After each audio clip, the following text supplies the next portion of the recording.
Hey y'all, this is the Christ Center Conversations podcast, and I'm Shelby Stanfill. And I'm Kevin Stanfill. Each week, we come together and discuss the Book of Mormon, another testament of Jesus Christ. We hope you enjoy listening to this week's episode.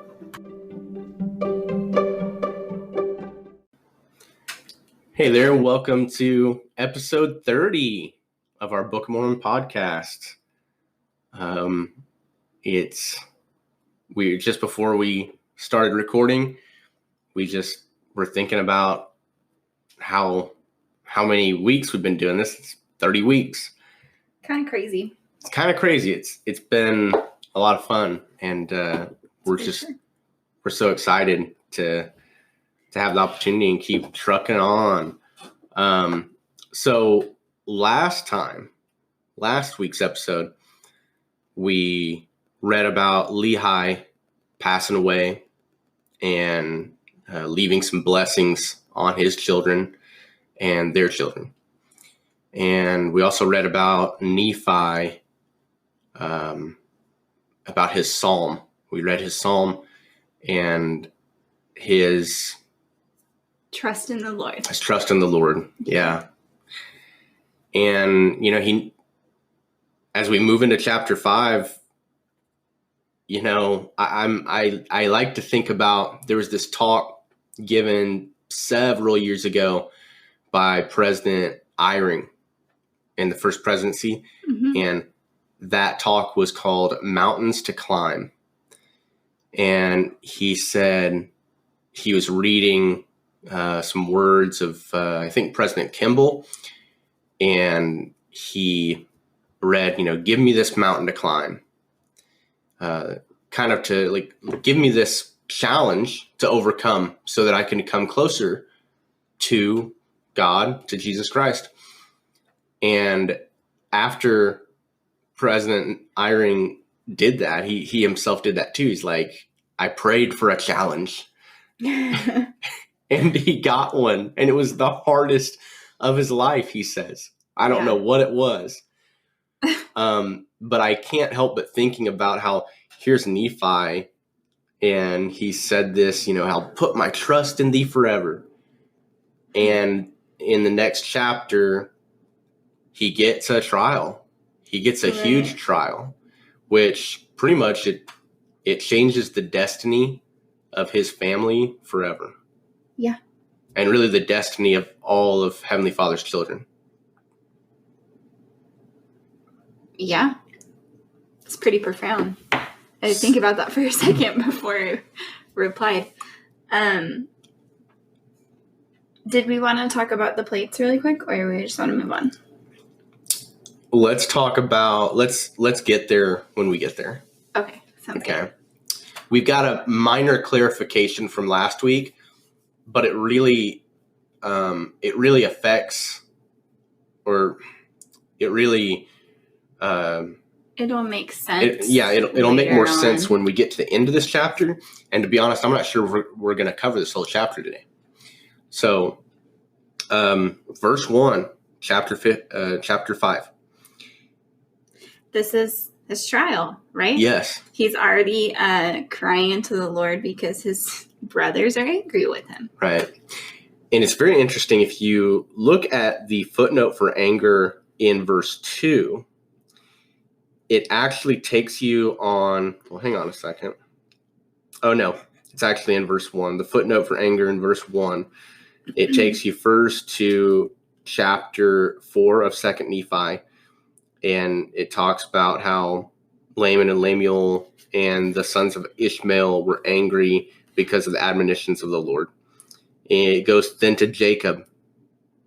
And this is like we jump to escalations of anger. Like, first, the anger that Laman and Lemuel had for Nephi was really just kind of like an annoyance, kind of a prideful thing.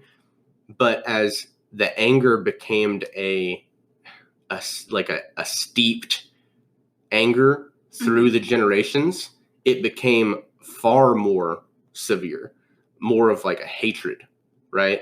Mm-hmm. In Jacob, which is several years after this, And it came to pass that many means were devised to reclaim and restore the Lamanites to the knowledge of the truth, but it all was vain, for they delighted in wars and bloodshed, and they had an eternal hatred against us, their brethren, and they sought by the power of their arms to destroy us continually. So even, I mean, I think that's somewhere between like 15 or 30 years later, and already it's escalated to the point of bloodshed. Enos talks about that the Lamanites have become a bloodthirsty and ferocious people full of idolatry and filthiness. Mosiah, they were wild and ferocious, bloodthirsty, still believing in the tradition of their fathers, which is this: believing that they were driven out of the land of Jerusalem because of the iniquities of their fathers, and that they were wronged in the wilderness by their brethren, and they were also wronged while crossing the sea. And again, they were wroth with him, their brother, when they arrived in the promised land, because they said he had taken the ruling of the people out of their hands, and they sought to kill him. So, like, all of this is wrong. These are lies that have been perpetuated. Oh, of course.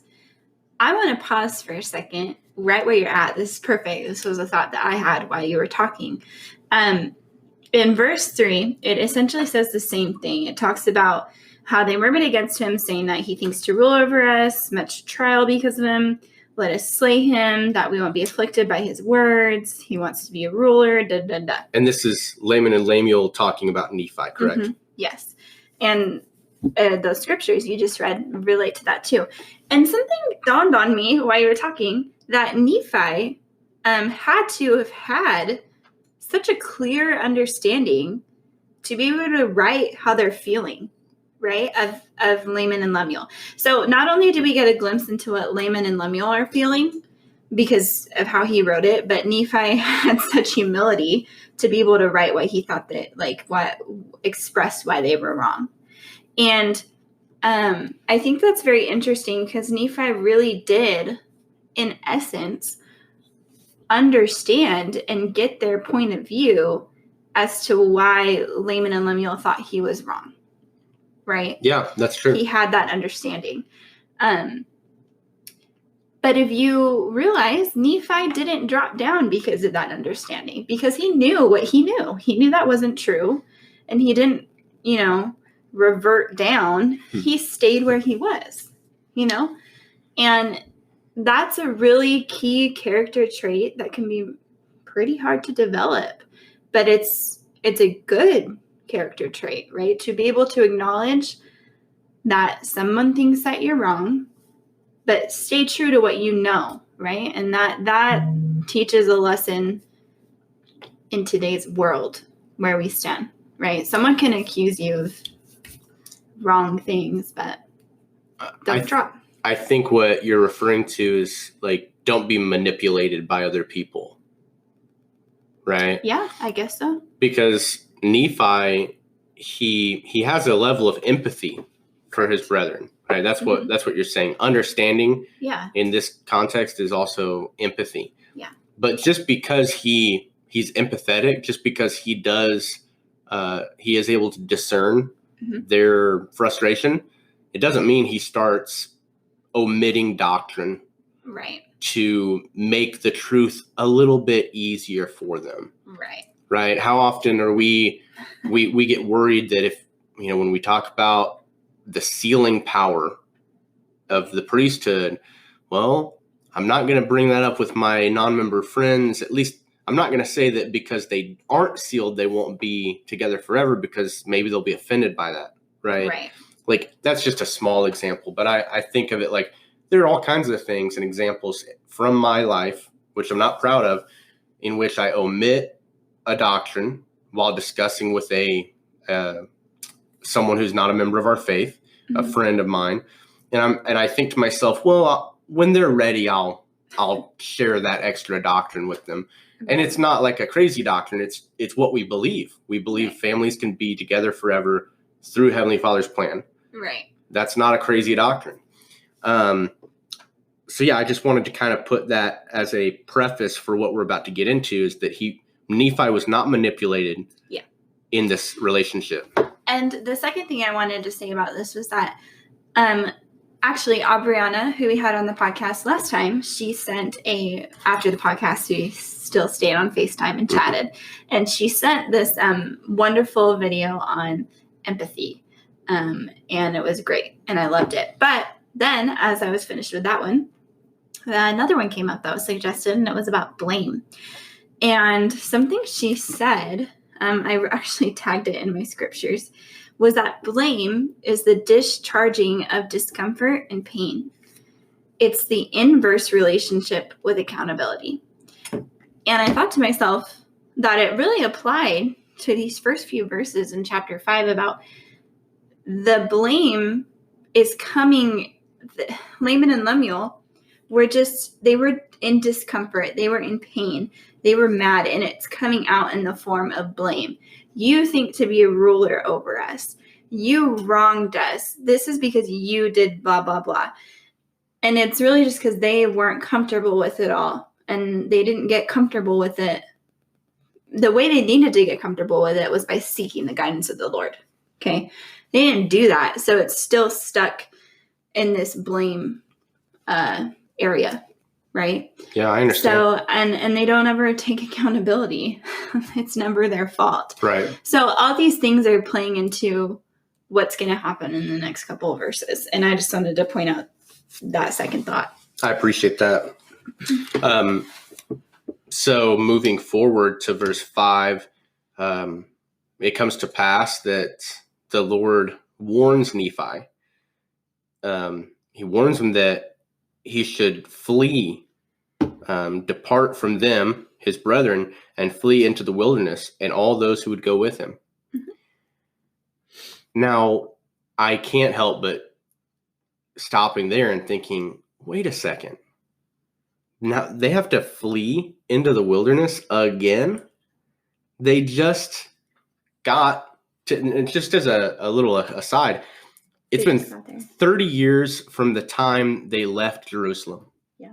Has passed up to this point, and they just got to the land of promise in the New World. Mm-hmm. So, man, and they have an abundance of flocks and all precious ores and things we learned about in chapter 1 of this book. And now, because of the wickedness, the unwillingness to repent on behalf, on the part of his brethren, Nephi is compelled to flee. And I just feel like that's the crux of this trial for him. Well, yes, but think about it this way. Sorry, I agree with you. Yeah. But also on the flip side, they already just did this, so what's it going to hurt again? Okay. You know what I'm saying? So you're saying that this actually wasn't that crazy? This wasn't that difficult? I don't know. It could have been, right? Like they just got there, they set it up, whatever, but they know what to do now to flee, right? So it's like, we've already done this before. But so maybe it wasn't. Okay, I just depending on your perspective, right? Perspective, that's so important. Okay, here's what I was gonna say. Of course, when you go out to the store, you get all your groceries, you run all your errands, you get home, you put everything away, and then you realize that you forgot an item at the store, and it is absolutely necessary to make dinner that night. Right. Of course, you know how to go and get in the car and drive back to the store and get it and come back, but you don't want to do that. But if you had the correct perspective, which is, if I don't do this, I'm not being very responsible, right? Because dinner time is going to come around and we're going to be having, peanut butter and jelly sandwiches because mom or dad, respectively, didn't pick up what they needed to do. Right. And who knows? By going back to the store, maybe you would have met somebody or did something or had some experience you would not have had otherwise. That's very interesting, because the next thing I was going to bring up is there are going to be marvelous things taught and done in the land of Nephi, in which they flee into. Right. And those things probably would not have been able to be accomplished with the brooding, just bad attitudes of Right. their brethren, right? Because they're already, seeking to slay him. The violence it's a violent thing. And I love in verse 4, Nephi is just like, he's like saying all these things, and he's like, it suffices me to say They did seek to take away my life. Like, he basically is like, let me just tell you, they want to kill me. and the Lord is warning me finally that I need to get out of here, because maybe it's crossed his mind already to flee, but he doesn't know. So the Lord is finally like, yes, Nephi, it's time to go, right? So, and this isn't new. This isn't a new development. He's had violence against him and his people, or his friends and family. He's had dangers before, but now it's like it has to happen. So, verse 6, he addresses all the people that he did take with him, which includes Zoram, his good friend, and his family, Sam, and his younger brothers Jacob and Joseph, as well as his sisters, and all those that would go with him. And it's very interesting. It says, all those that would go with me were those who believed in the warnings and the revelations of God, wherefore they did hearken unto my words. And, we have two groups of people, these two types of people, those who believe in the warnings and the revelations of God, and those who choose not to. Right. And generally, when you choose not to believe in those things, it's because it's more comfortable to stay and do what you're doing, right? There is no growth in the comfort zone. Right. And there's no comfort in the growth zone. So, anyway. So, they journey for the space of many days. In verse 7, they pitch their tents. And in verse 8, I highlighted it. It's the first time that he addresses or refers to these people as his people. Mm-hmm. He says, and my people would that we should call the place Nephi. Wherefore we did call it Nephi, and those who were with me did take upon them to call themselves the people of Nephi. And this isn't a little thing. It's because they loved him. They respected him as a leader. He had led them through the wilderness, out of Jerusalem, through the Middle East. Yeah. And across the sea, and they always looked to him for this guidance. Yeah. These are those people that are hearing and seeing, and they're humbling themselves, and they're talking about like what we talked about last week and what the prophets still counsel today to do, which is to hear him. Those are what these people are doing. Yeah, they want to be better. And they keep the statutes and the judgments and the commandments, and they keep the law of Moses, which was the law that was given to him at that time. That's right. I love it. So before we move on from there, because this is where I really wanted to get to, after they have separated themselves. And I had this question that I was going to pose to our listeners and to you, Shelby, is when does it become necessary to separate yourself physically because of a spiritual issue? So this idea of I'm going to separate myself from a person, a place, a group of people, even my family, because of spiritual danger. And of course, there is physical danger too. Right. But the reason that all of this was happening was because of a spiritual issue. Yeah. Well, the first thing that popped into my head was actually my dad. I don't think he would mind me sharing this. It's not too crazy. But he was a convert to the church.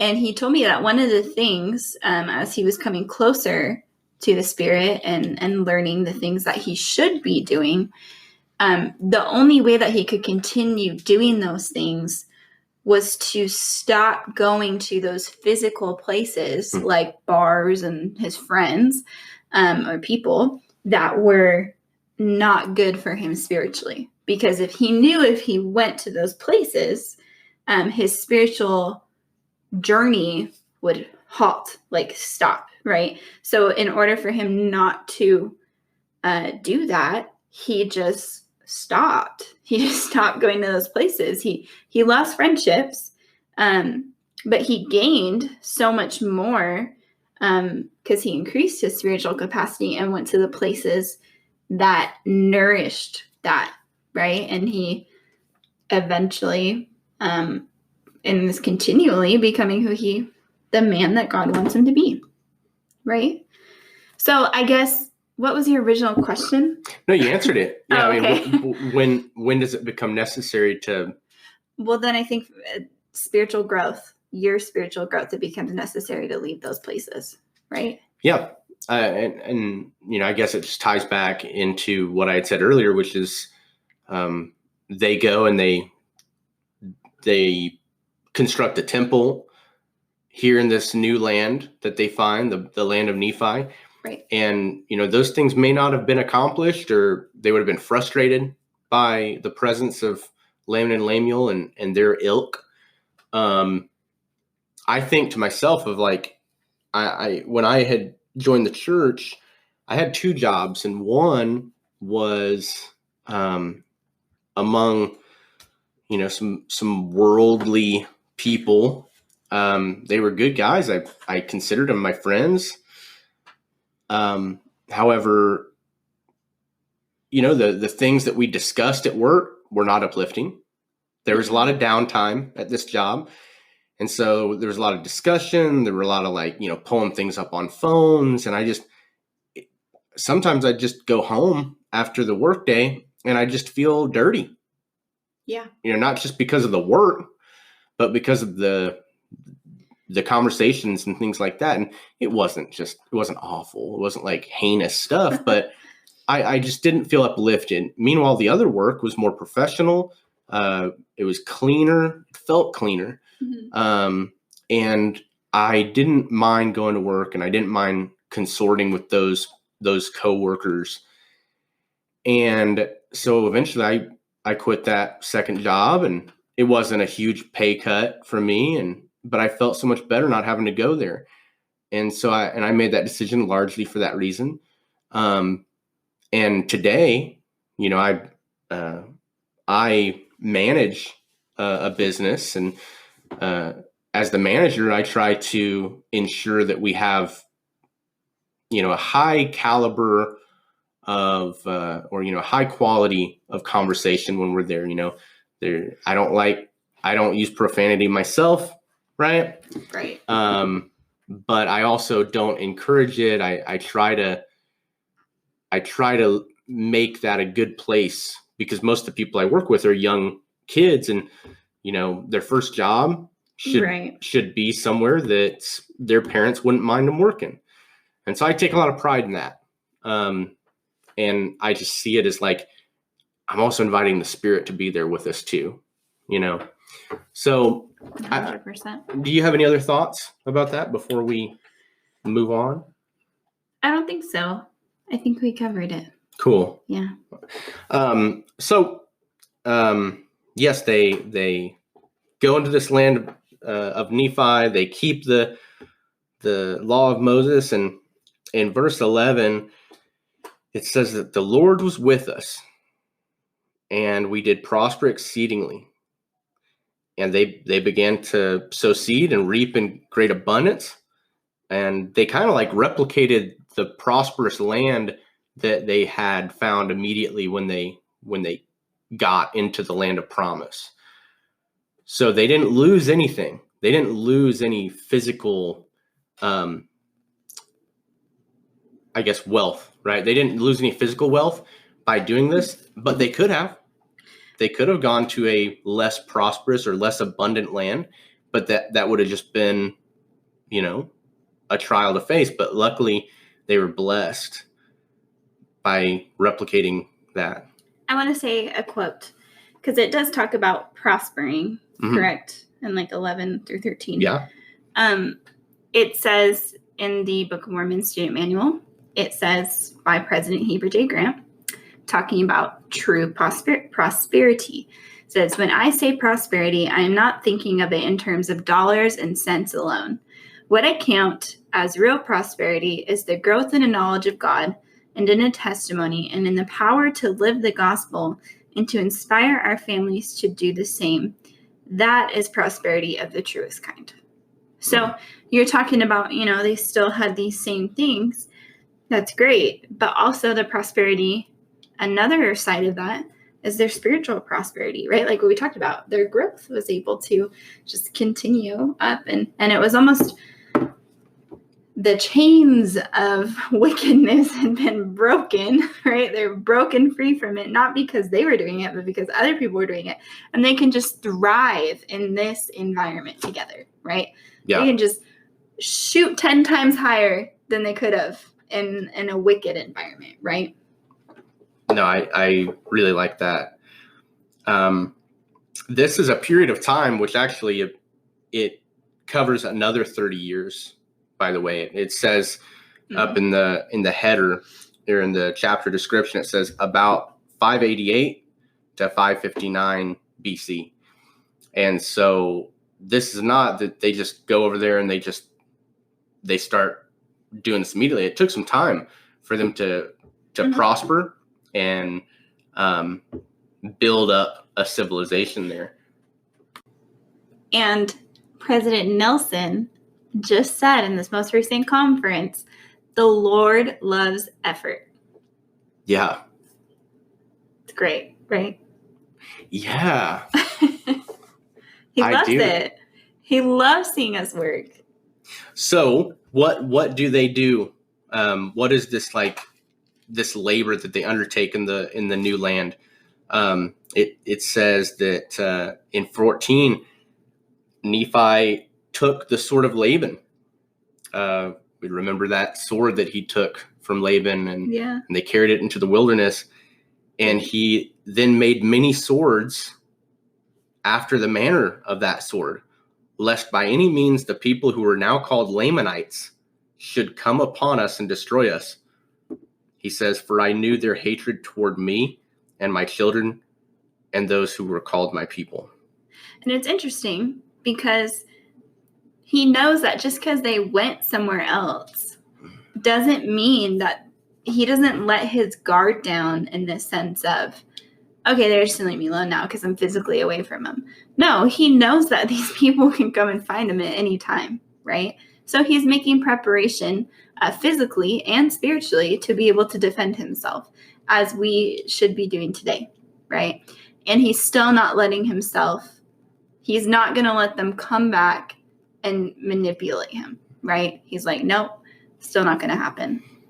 Yeah, I was about to bring up more of like a worldly perspective of this, preparation, but yes, the Lord was definitely continuing to warn him. And, as Nephi being the prophet or even a watchman on the tower, prophets, they commune with God so that the people living on the earth can know how to return to live with Heavenly Father, know his will, but also so that they can live in prosperity, right? It's not always for the eternal gain. Sometimes it's like, hey, we need to do some things that make this life easier and better for all of us. And some of those things are temporal. And then we also have spiritual. And of course, so many of those things overlap so often. Anyway, so I just want to throw that in there. But to answer your first question is in 15, they build buildings. They work in all manner of wood, iron, copper, brass, steel, gold, silver, and all precious ores, which were in great abundance. You've already mentioned it. They build a temple of Solomon, or they construct it after the manner of the Temple of Solomon. And I love 17.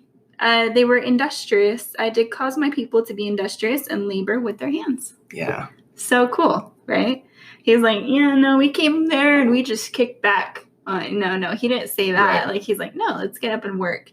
And it's just super cool. Those are some, to answer your original question was, what did they do? And this is what they were doing to work. The Lord loved that effort. So interestingly, in verse 18, Nephi talks about that his people were desirous that they should to make him a king. But he says that they should not have a king. He says, nevertheless, I did for them according to that which was in my power. And this is, he says, the words of the Lord had been fulfilled unto my brethren, which he spake concerning them, that I should be their ruler and their teacher. Wherefore I had been their ruler and their teacher according to the commandments of the Lord until the time they sought to take away my life. Yeah, much earlier, the Lord appoints Nephi as their ruler and teacher, but it wasn't an unrighteous ruler that he became. He was a spiritual ruler. He guarded them from making these mistakes, but they couldn't handle that. Right. And now he is a legit ruler, right? No, it's not symbolic. He is the ruler of these people. So now we're moving on to into a section of the scriptures in which it talks about this cutting off, that the Lamanites were cut off from the presence of the Lord. Mm-hmm. And to be honest, it's really because they didn't have a prophet anymore. I just realized that. Yeah, right? they had a loss of the spirit because they weren't keeping the commandments. Right. That too, of course. Yeah. But one of the issues I still think is that they had a prophet. At least they were getting angels sent to them, right? They heard the voice of the Lord, but now with no prophet, they're really having some trouble. They're really falling into wickedness, right? Yeah, well, they didn't want it. I mean, okay, very bold. Well, they didn't. Right. They showed that they didn't want it. I mean, they wanted to kill the man that was the prophet. Mm-hmm. So, I mean, they didn't want it. And I don't know when we've talked about this, but I know we've talked about it, that the cursing, it talks about that he caused a skin of blackness to come upon them. The cursing was not their skin color. What Kevin just said was the cursing was, the loss of the prophet, the loss of the spirit. That was the cursing. And the reason they had the darker skin was to distinguish, to not, there's actually a quote that says it probably a lot more eloquently than I'm saying it right now. You can also find this same discussion in the Come Follow Me corner. That's where we talked about number it. Number 3, I believe. Okay. So I'll read the quote. I have a shorter version of the quote that I read in Come Follow Me, but it says, the dark skin was placed upon the Lamanites so that they could be distinguished from the Nephites and to keep the two peoples from mixing. The dark skin was the sign of the curse, not the curse itself. The curse was the withdrawal of the Spirit of the Lord. The dark skin of those who have come into the church is no longer to be considered a sign of the curse. These converts are delightsome and have the Spirit of the Lord. Right. So I just want to clarify that because it's important. Some people get to this point and they're like, what? And they get like really, really... Yeah. They could get offended or don't understand it, but it's actually very simple. It is. And I want to say that, I think it's safe to say that we don't want to shrink on this podcast, like away from hard discussions, right? But this isn't one. No. This isn't one of those things where we have to dig deep and like really figure out like, what is this skin of blackness? Like, what is this mark? If you go back into the Old Testament, there were people being marked to distinguish them from the Lord's people so that the two would not intermarry and lead to the generations becoming iniquitous. Yeah. Right. Later on, the Lamanites are largely restored. Yeah. Unfortunately, then they fall away again, but then all of them do. Right. And we're not there yet, I don't think. But there's a point at which it comes to the point that I think it's actually it's way forward in Omni or Jerem, one of those small books in the Book of Mormon, which talks about, hey, just by the way, going forward, we're going to be referring to Lamanites as people who are not of the Church of the Lamb, of the Church of God. And the Nephites are going to be the people who are of the church, because there's so many different types of people after this. Yeah. There's Zoramites, there's Amalekites, there's Lemuelites, there's all these ites. But for going forward, we can just refer to them as Nephites or Lamanites, which I love because it also goes back to there are two churches, right? Or excuse me. Well, yeah, there are only two churches. The Church of the Lamb and the Church of the Devil. Correct. Man, there's so many good things in here. If I may, just to piggyback on what you were saying about the people of Nephi. You may. They labored with their hands. They were industrious. They had this effort. Meanwhile, it talks about the people of the Lamanites, that because of their cursing, they'd become an idle people, full of mischief and subtlety. And they became a scourge unto the Nephites, right? Just like the Lord promised. He said, if these people are, if your people, Nephi, if your people are keeping the commandments, although there's this other group of people, your brethren, that are going to inflict suffering on you, it's only so that it will stir you up to remembrance of me and of, of God, right? It says that in verse 25. And then if the Nephites don't remember the Lord their God, they will be destroyed by that scourge. Beautiful. I'm just kind of speechless at all the stuff that's happening right now, and it's all these thoughts going on in my brain, if I'm being honest. This is the culmination of all the prophecies up to this point in the Book of Mormon, right? Anybody who's been reading and really paying attention, they knew that this was going to happen because the Lord said it way back in First Nephi. Said what? He said that these people were going to separate. Oh, I see what you're saying. And there was going to be this separation, yeah. But also there was going to be this relationship where, as the Nephites or his seed, the seed of Lehi, as they keep the commandments, they'll prosper in the land. And if they don't keep the commandments, they won't. Correct. And so now we see it. We see that the people of Nephi are prospering, and the people of, the other half of his seed are not. They are becoming idle and filthy. It's crazy. I want to say, because we just went through verses up to 25, 26. Well, 26. Nephi consecrates Jacob and Joseph to be priests and teachers in the land. So he essentially gets some help, right, to help the effort and the work of the Lord go forward. In 27 is so impactful because it says we lived after the manner of happiness, right? That's how the people of Nephi did.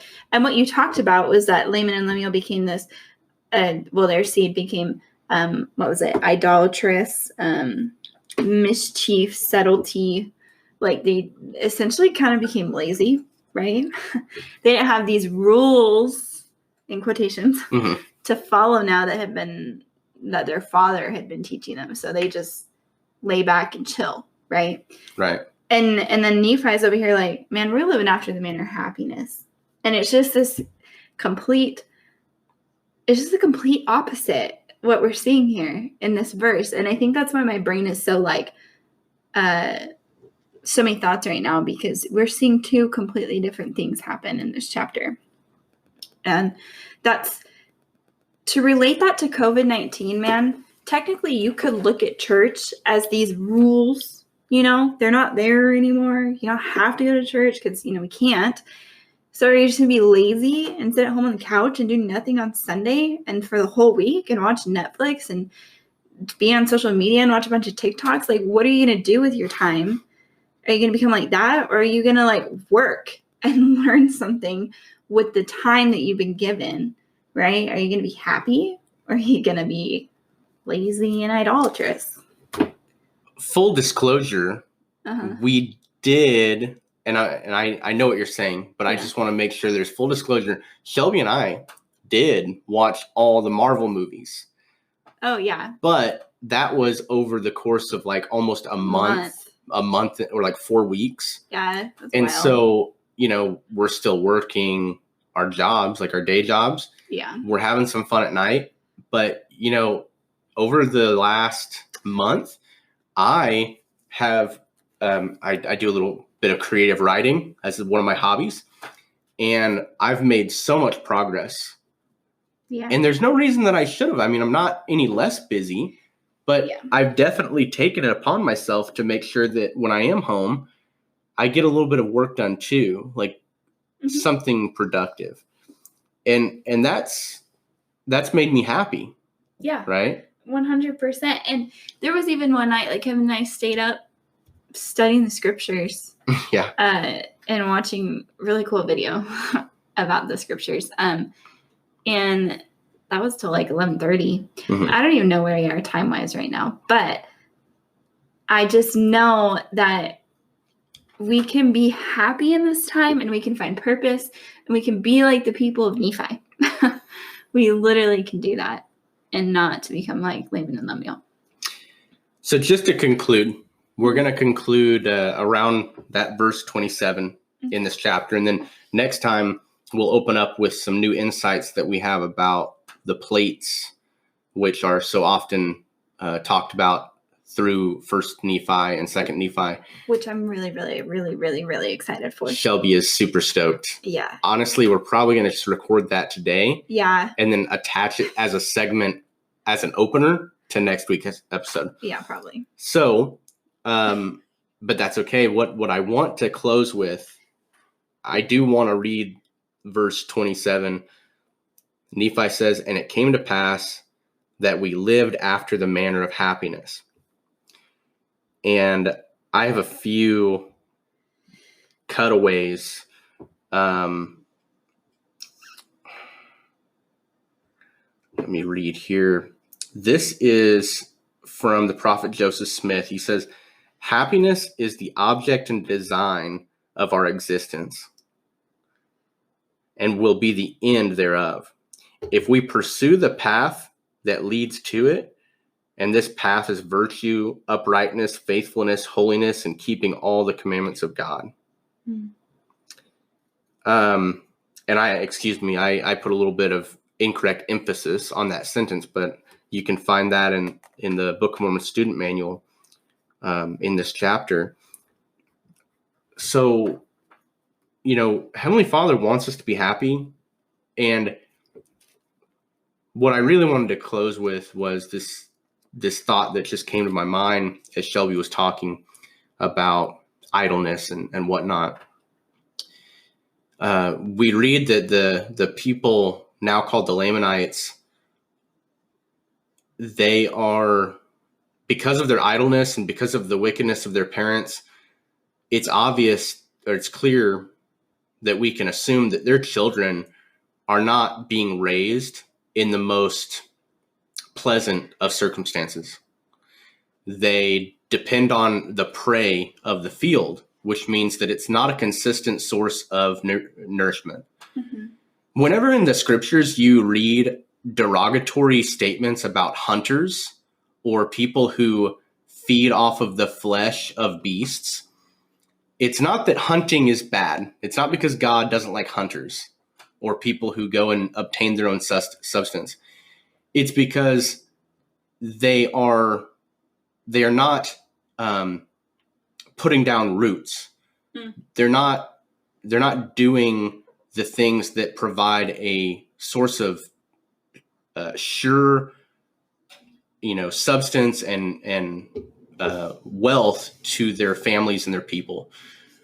Meanwhile, the Nephites they're building buildings, which they're going to live in for a long time. They're using agriculture and things like that.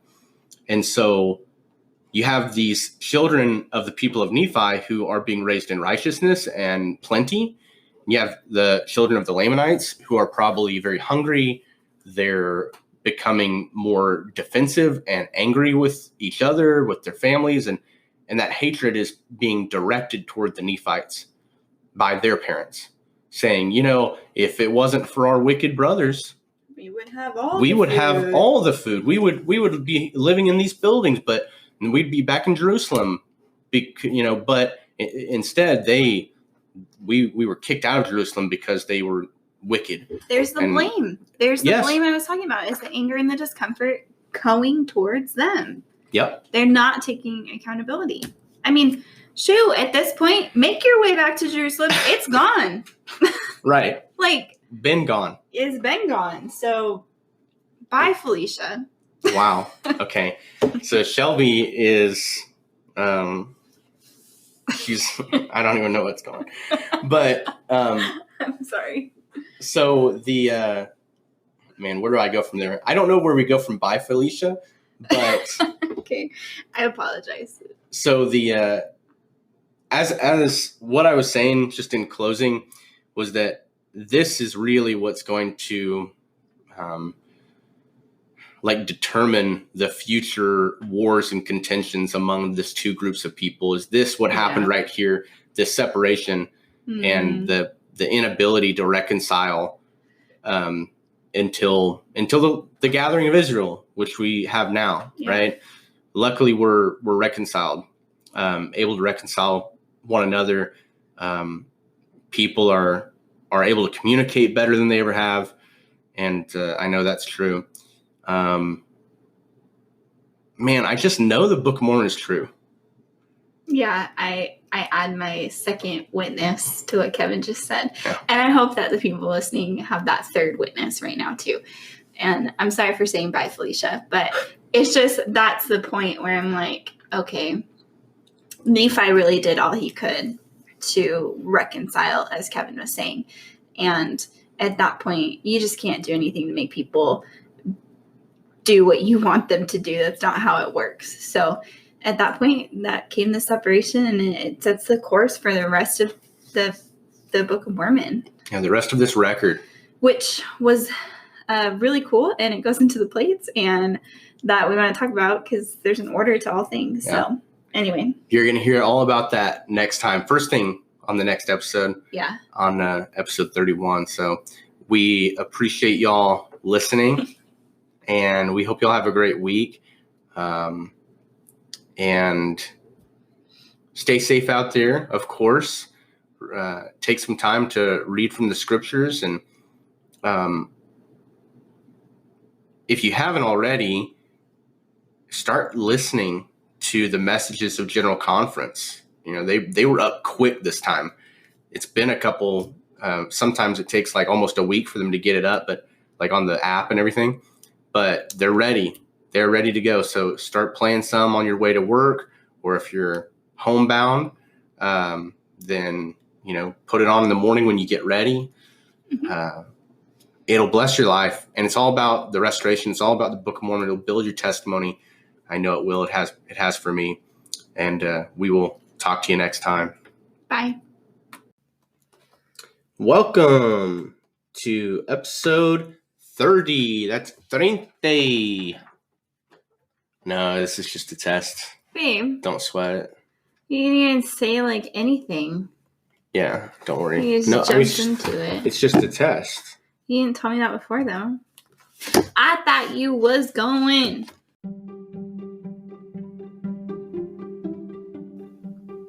We hope you're enjoying the Christ-Centered Conversations podcast featuring the Book of Mormon. If you have any suggestions for the show, please message us on Facebook at Kevin or Shelby Stanfill. We also invite you to visit churchofjesuschrist.org for more information on the Book of Mormon and the restored gospel of Jesus Christ.